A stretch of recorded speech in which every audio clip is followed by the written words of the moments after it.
লাউ করব একদম গরমকাল, একদম হালকা রান্না, পাতলা রান্না করছি। একটু জিরে ফোড়ন দেব, যে জিরে ফোড়ন দিচ্ছি, জিরে ফোড়ন দিচ্ছি,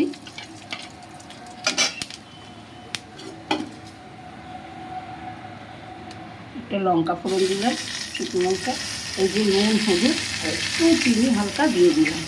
দিয়ে এবারে জিরে এই লাউটা, কাটা লাউটা দিয়ে দেবো। কেটে খুব খুব ভালো করে ধুয়ে কাটা হয়েছে, সবসময় ধুয়ে লাউ কাটবে। এই যে এই যে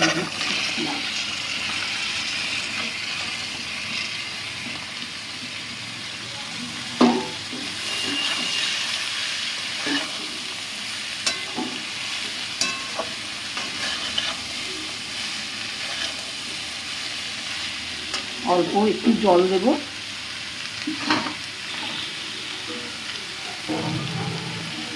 একটু জল দিচ্ছি অল্প, এটা ততক্ষণ একটু কষা হোক, তারপরে আসছি।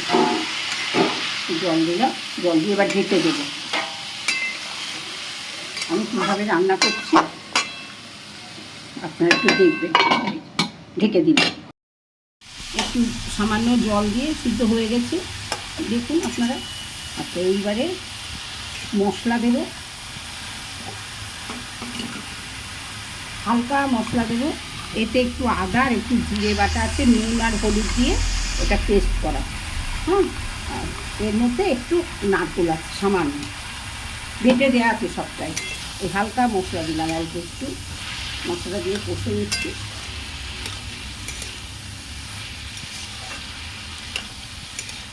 আর আগে তো নুন হলুদ সব দিয়েছি, দেখেছেন আপনারা।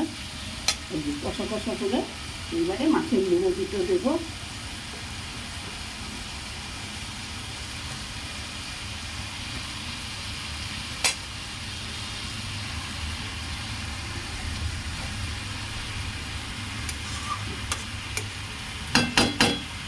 একটু জল দিই,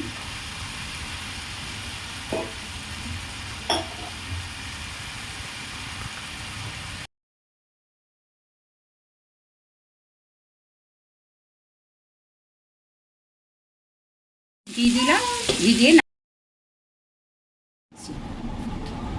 এইভাবে আপনারা করে খাবেন। একদম একটু ফোড়ন দিয়ে সামান্য একটু আদা জিরে, একটুখানি নারকেল আমার ঘরে ছিল বলে একটু বেটে দিয়েছি, বেটে এইটা রান্না করলাম। দেখতে কত সুন্দর হয়েছে, খেতেও ভালো হবে। গরমকালে কোনো মশলা নেই, দুটো কাঁচা লঙ্কা চিড়ে দেওয়া আছে, এই যে ওপরে কাঁচা লঙ্কা আছে, রুই মাছের মাথা দিয়ে করা।